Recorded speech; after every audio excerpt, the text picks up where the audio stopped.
My video on the Canon EOS M50 settings is still the most watched video on my channel. Today, I'll be giving you an update on my settings, and maybe this can be a series of equipment settings on my channel. Hey everyone, I'm Ruben Liu and I'm a photographer, video producer and digital creative based in Malaysia.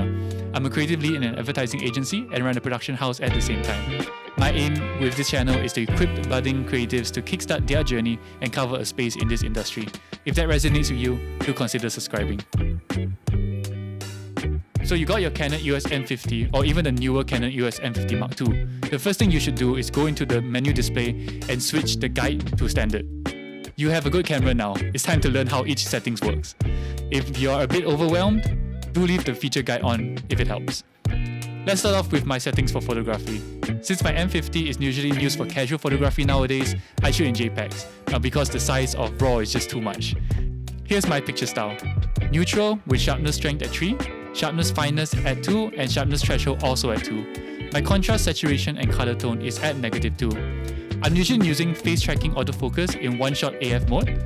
I leave my drive mode on high-speed burst because you never know when you need to capture a bunch of photos in a row.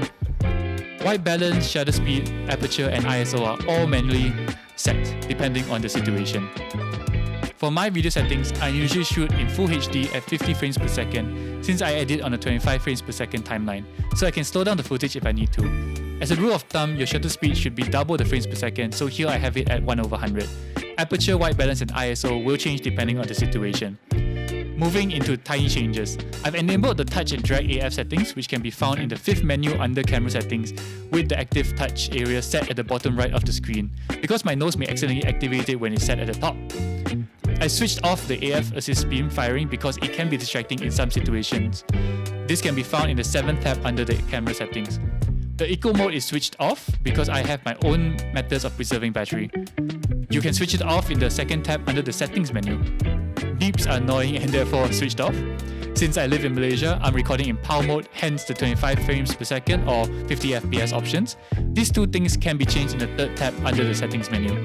I don't quite like the auto switching between the viewfinder and the screen, so I turned that to manual, which you can do by going into the 4th tab under the settings menu and selecting display settings and changing display control to manual. But there's a lot of steps to switch between viewfinder and screen, right? So we're going to program one of the buttons on the Canon EOS M50 to make that switch in one press. To do that, go to the custom functions in the 5th tab of the settings menu, scroll to the 5th menu that says custom controls and change the right button to switch between viewfinder and screen. To save battery, I've also swapped the down delete button to put my camera display to snooze. I've also programmed the M function button to toggle ISO. Staying in the custom functions menu, you may also want to go to the 3rd tab and enable the release shutter without lens function, especially if you're like me and experimenting with old manual lenses. Finally, at the star menu, I put in my go-to items if I need to make quick changes. IS settings is up top. I honestly haven't been using the digital IS much. Next up, I can change my frame rates for videos quickly. Then I can activate time-lapse mode, but I need to be in video mode to turn it on. I don't really come to this menu too often except to use the time-lapse. To add these special items in this menu, just go to the 2nd tab and click Configure. There you can click Select Items to register and then see the laundry list of things you can add to your quick menu. And there you have it. This is my in-depth look into my Canon EOS M50 settings, which should technically work with the Canon EOS M50 Mark II as well.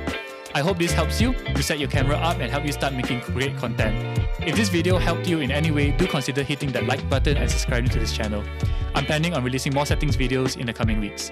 That's all I have for today. I'll catch you guys in the next one. Bye.